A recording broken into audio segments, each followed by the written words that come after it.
नमस्कार विद्यार्थी मित्र, पालक मित्र. मी डॉक्टर सुनील राऊत, संचालक हायटेक एज्युकेशन बीड. जे ह्या वर्षी विद्यार्थी 2026 मध्ये ॲज अ नीट ॲस्पिरंट किंवा 2026 ची नेट एक्झाम देऊन मेडिकल प्रवेश किंवा मेडिकल अलाइड कोर्सेससाठी प्रवेश घेणार आहेत. अशा विद्यार्थ्यांसाठी हा व्हिडिओ खूप महत्त्वाचा आहे. हा व्हिडिओ शेवटपर्यंत पहा, कारण की 2026 ची प्रोसेस चालू झालेली आहे. पहिली नोटिफिकेशन आलेली आहे, त्या अनुषंगाने आपण हा व्हिडिओ बनवत आहोत.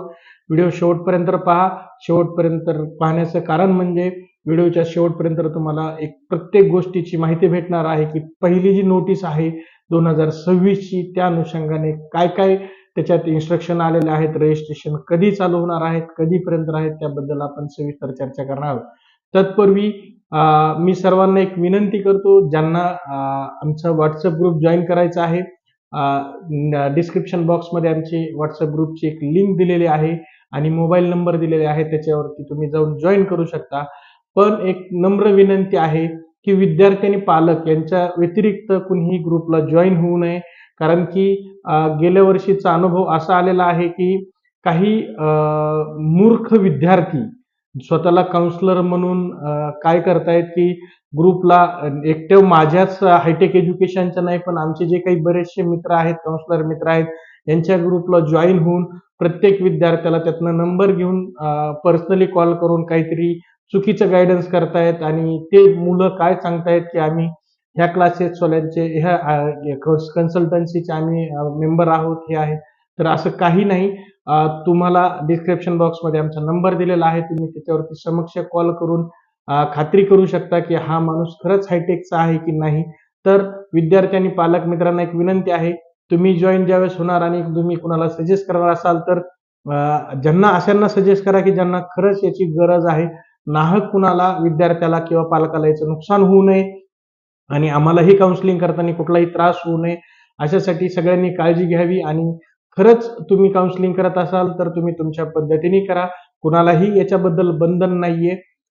फक्त एवढंच सांगणं आहे की कुठल्याही विद्यार्थी आणि पालकाला रॉंग गायडन्स करू नका.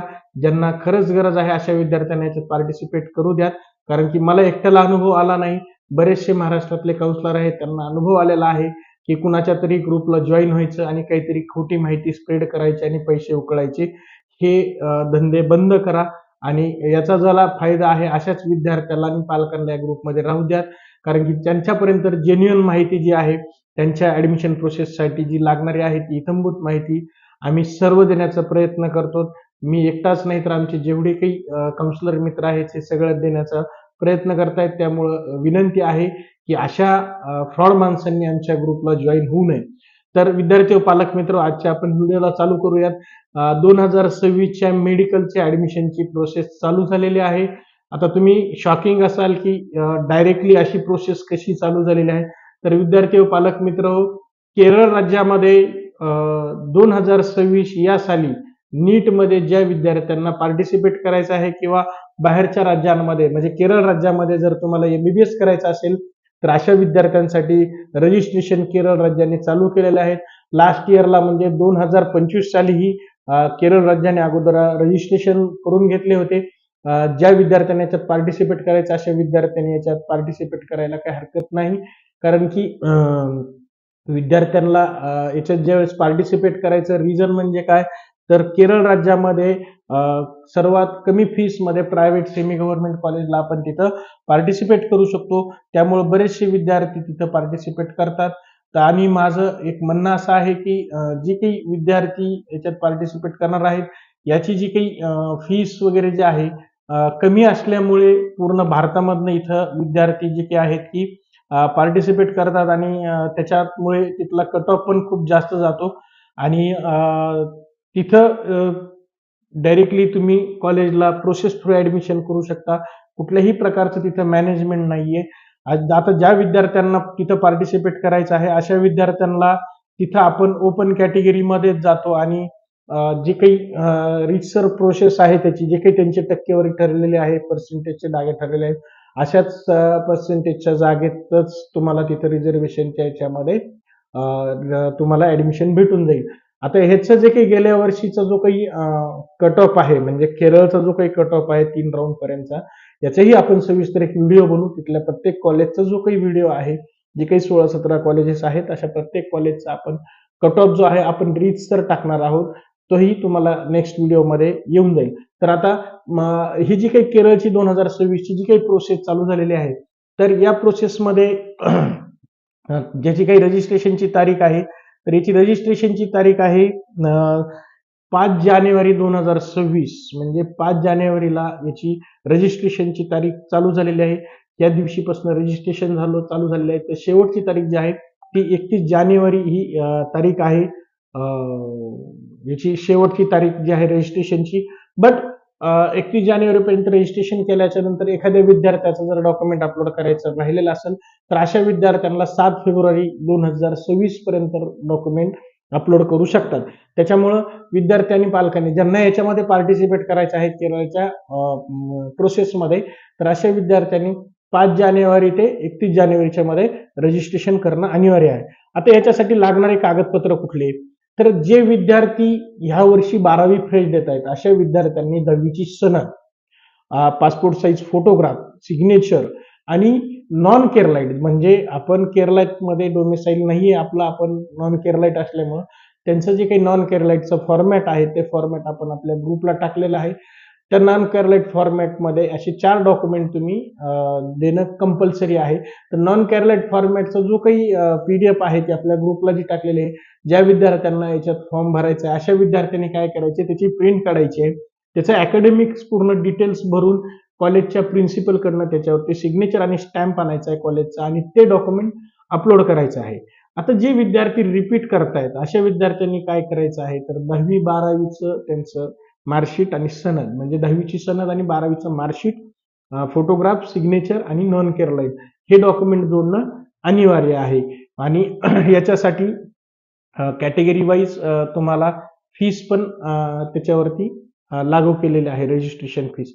ज्या विद्यार्थ्यांनी रजिस्ट्रेशन केल्याच्या नंतर ज्यावेळेस त्यांची लिस्ट पब्लिश होईल, त्याच्यामध्ये क्युरीज येतात काही काही विद्यार्थ्यांची की कुठल्या डॉक्युमेंटची कमतरता आहे. अशा विद्यार्थ्यांनी आपल्याला ज्यावेळेस मेल किंवा मेसेज येतो केरळच्या पोर्टलवरनं, अशा विद्यार्थ्यांनी लगेचच त्याची पूर्तता करून आपली प्रोसेस कंप्लीट करून घेऊन तिथं इलिजिबल होणं कंपल्सरी आहे. पण विद्यार्थ्यांनी पालक मित्र, तुम्हाला एक गोष्ट महत्वाची जी आहे ती लक्षात ठेवा की केरळमध्ये कट ऑफ जास्त जो असतो तो नियर अबाउट आपल्या महाराष्ट्रातले जे काही सेमी गव्हर्नमेंटचे कॉलेजेस आहेत याचा जो काही कट ऑफ असतो, ओपन कॅटेगरी किंवा EWS कॅटेगरी, जनरल कॅटेगरीचा जो काही कट ऑफ असतो त्या लेवलनी केरळचा कट ऑफ जवळपास त्याच मार्काच्या त्याच रँकच्या नुसारच असतो. त्यामुळं विद्यार्थ्यांनी पालकांनी लक्ष देऊन दोन्हीकडे पण मला तर असं वाटतं की दोन्हीकडे फॉर्म भरावे, केरळमध्ये आणि महाराष्ट्रातली ज्यावेळेस प्रोसेस चालू होईल आपल्या रिझल्टच्या नंतर त्यावेळेस पण महाराष्ट्रात याच्यामध्ये फॉर्म भरणं असं अनिवार्य नाही, पण कंपल्सरी पण म्हणता येणार नाही, पण पार्टिसिपेट करावं असं आमचं वैयक्तिक मत आहे, जेणेकरून तुम्हाला दोन्ही राज्यामध्ये पार्टिसिपेट करता येईल. तर विद्यार्थी व पालक मित्र, हा व्हिडिओ याचा होता की केरळमध्ये 2026 मध्ये जे विद्यार्थी नीट ऍस्पिरंट्स आहेत, जे मेडिकलची तयारी करत आहेत, त्यांच्यासाठी रजिस्ट्रेशन ओपन झालेले आहेत.